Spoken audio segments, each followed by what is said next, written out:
In 1770, Captain James Cook planted the Union Jack on the shores of an already living, thriving land and declared it terra nullius, as if 60,000 years of Aboriginal culture, law, and custodianship had never existed.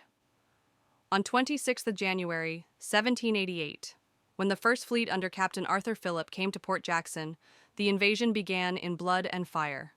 Aboriginal clans were hunted, poisoned, massacred, their women assaulted, their children stolen, and their sacred lands fenced off as property. Whole nations were wiped out by musket fire, starvation, and diseases deliberately spread. And yet, in the face of this genocide, the colonizers had the audacity to call themselves the first citizens, the so-called founders of a land that was never theirs to claim. Aboriginal people, the true First Nations of this continent, were reduced to invisibility, written out of the law, denied wages, and treated as though they were not human beings at all.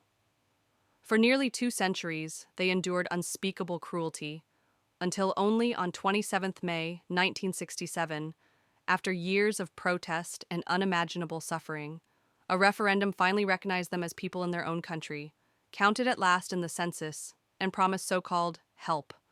The British called themselves the First Nation here, but history cannot deny who the First Nations truly are.